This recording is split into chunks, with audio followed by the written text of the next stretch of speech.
नमस्कार दोस्तों, मेरा नाम है अंशुमन नायक और आप सभी का बहुत बहुत स्वागत है इंडियन डिफेंस न्यूज के डिफेंस टॉक सीरीज में, जहां पर हम रोज नए नए डिफेंस अपडेट्स के बारे में बात करते हैं। तो चलिए देर न करते हुए आज की वीडियो शुरू करते हैं।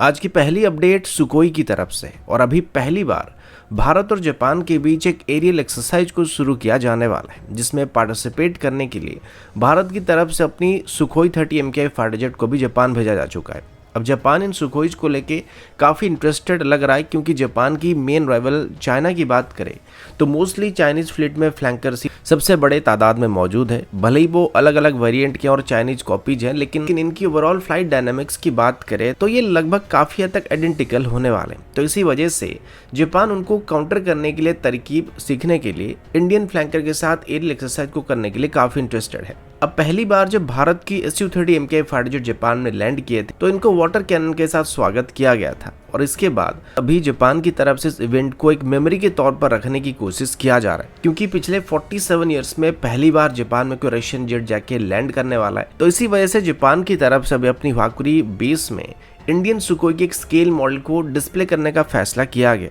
इसके लिए अभी एक स्केल मॉडल मेकर के साथ बातचीत भी किया जा चुका है, और इनिशियली इसकी दो टाइप की स्केल मॉडल को बनाने का प्लान किया गया था, जिसमें एक 1:48 और दूसरा 1:72 स्केल में बनाया जाने वाला था। लेकिन अभी बताया जा रहा है कि जापान में इनकी क्रेज इतना ज़्यादा हो चुका है कि पहली मॉडल बनाने से पहले ही काफ़ी सारे प्री ऑर्डर वहाँ पे हो चुके हैं, और जिस स्केल मॉडल मैन्युफैक्चर के साथ कॉन्टैक्ट किया गया था उनके मुताबिक ये पहली बार होने वाला है जिसमें सुखोई की स्केल मॉडल में ब्रह्मोस ए मिसाइल को इंटीग्रेट करने वाले हैं।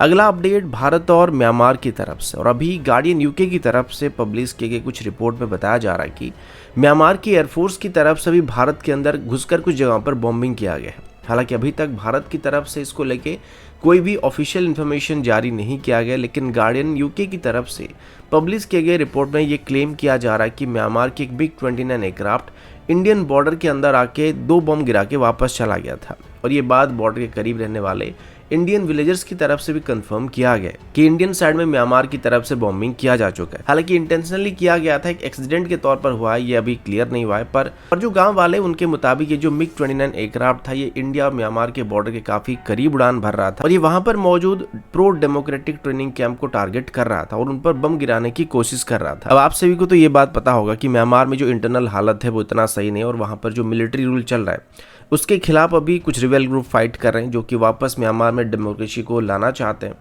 तो ये MiG-29 उन्हीं के कैंप में जाके बम गिराने की कोशिश कर रहा था। लेकिन इसी बीच एक MiG-29 एयरक्राफ्ट याओ रिवर को पार करके चला गया था, और जो कि भारत और म्यांमार के बीच एक बॉर्डर लाइन था, और दूसरे साइड में जाके यानी कि भारत में साइड में जाके बम गिरा दिया था। और ये मिजोरम के फरकन विलेज के लोगों के द्वारा भी कंफर्म किया जा चुका है कि उनके जगह में आके बम गिरा है। अच्छी बात यह कि इसमें किसी को कोई चोट नहीं आई थी और इसमें किसी को नुकसान भी नहीं हुआ है। और जहां तक लगता है कि ये जो MiG-29 था ये गलती से इंडियन साइड में बम गिरा दिया था, या फिर जो बम उनके तरफ से अपने साइड में गिरा गए थे वो गलती से ग्लाइड करके भारत के साइड में चले आए थे।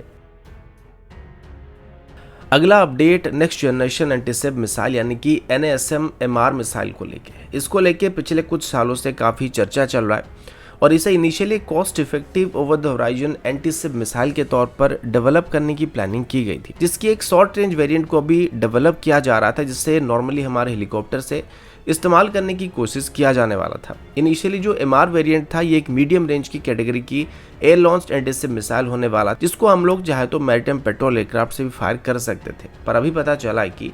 DRDO की तरफ से भी इसकी और 3 नए वेरिएंट को डेवलप करने की कोशिश किया जा रहा है, जिसमें सबसे पहले DRDO की तरफ से अब इसके एक शिप बेस्ड वेरिएंट को डेवलप किया जाने वाला है, जिसमें अब इसमें एक नई solid fuel rocket booster section को ऐड किया जाएगा, जो कि इसको एक्स्ट्रा रेंज को प्रोवाइड करने में मदद करेगा, और इस वजह से इसकी रेंज अभी 100 किलोमीटर के बदले 350 किलोमीटर तक होने वाला है। और इसे हमारे नेवल वॉर्सेस में कॉस्ट इफेक्टिव एंटीसिप मिसाइल के तौर पर इस्तेमाल किया जा सकेगा, जिसमें हम लोग फ्रिगेट्स के खिलाफ, डिस्ट्रॉयर के खिलाफ, फिर कॉर्वेट जैसे शिप के खिलाफ इसका इस्तेमाल कर सकते हैं। इसके अलावा इसकी एक और नेवल वेरिएंट को भी बनाया जा रहा है, जो कि एक अंडर वाटर लॉन्च्ड वेरिएंट होने वाला है, और इसको सबमरीन से फायर किया जाने वाला है। इसे शायद वर्टिकल लॉन्च ट्यूब से या टॉर्पेडो ट्यूब से भी फायर किया जा सकेगा, लेकिन इसका रेंज यहाँ पे काफ़ी कम रहने वाला है, जो कि बस 100 किलोमीटर के आसपास ही होने वाली है। इसके अलावा ब्रह्मोस की तरह इसके एक लैंड बेस्ड वेरिएंट को भी बनाने की कोशिश डीआरडीओ की तरफ से किया जा रहा है, लेकिन इसकी चांसेस थोड़े कम लग रहे हैं क्योंकि शायद ही इसकी लैंड बेस्ड वेरिएंट को इंडियन नेवी में इंडक्ट करने की कोशिश की जाएगी। लेकिन इसकी एक्सपोर्ट पोटेंशियल की बात करें तो आगे चल के अगर इसको एक्सपोर्ट करना होगा तो हम इसके लैंड बेस्ड वेरिएंट को डेवलप कर सकते हैं, जो कि नेवल वेरिएंट की तरह ही लगभग 350 किलोमीटर के आसपास की रेंज को प्रोवाइड करने वाला है। और जो साउथ एशियन कंट्रीज यानी साउथ ईस्ट एशियन कंट्रीज है उनको हम इसको ऑफर कर सकते हैं और उनके लिए एक आइडल वेपन साबित हो सकता है, क्योंकि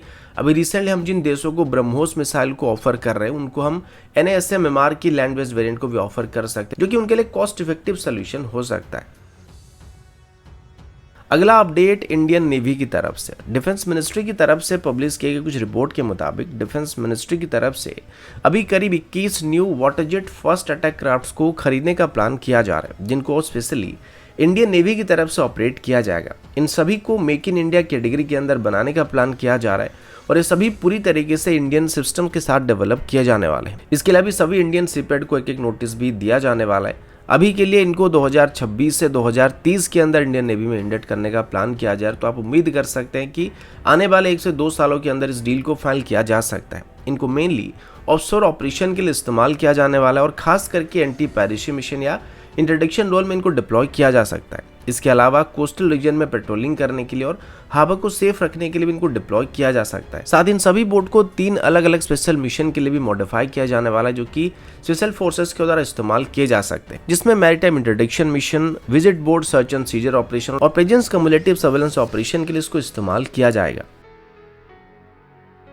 अगला अपडेट हेलिना मिसाइल को लेके 2-3 दिन पहले इसके बारे में हम लोग बात कर रहे थे, जिसमें मैंने आप सभी को बताया था कि डीआरडीओ की तरफ से भी हेलिना मिसाइल की एक कस्टमाइज वेरिएंट को बनाने की कोशिश किया जा रहा है, जिसे आगे चल के लाइट कॉम्बैट हेलीकॉप्टर के साथ साथ रुद्र हेलीकॉप्टर में इंटीग्रेट किया जाएगा और उसके लिए उसको टेस्ट भी किया जाएगा। वैसे भी अभी तक हेलिना मिसाइल के लगभग सभी ट्रायल कंप्लीट हो चुके थे और अभी बताया जा रहा है कि डिफेंस एक्विजिशन काउंसिल की तरफ से हेलिना मिसाइल और एयर डिफेंस सिस्टम्स को खरीदने के लिए अभी करीब 4,276 करोड़ की अमाउंट को क्लियर किया गया। इसको लेके कल हमारे डिफेंस मिनिस्टर राजनाथ सिंह जी की अध्यक्षता में डिफेंस एक्विजिशन काउंसिल की मीटिंग को बुलाया गया था, जिसमें कुल मिलाकर 3 प्रपोजल को पास किया गया था और इसमें आर्मी के लिए 2 और नेवी के लिए 1 प्रपोजल को पास किया गया था। इसको लेके अभी जल्दी एक एक्सेप्टेंस ऑफ नेसेसिटी को इशू किया जाने वाला है, जिसमें हेलिना मिसाइल के साथ इसकी बाकी सभी सपोर्टिव सब सिस्टम को खरीदने के लिए कंप्लीट लिस्ट को तैयार किया जाएगा। इसके बाद इनको फॉर्मली आर्मी में इंडक्ट करना शुरू कर दिया जाएगा। वैसे भी ये हमारी अटैक हेलीकॉप्टर की फ्लीट की प्राइमरी वेपन होने वाला है, जो कि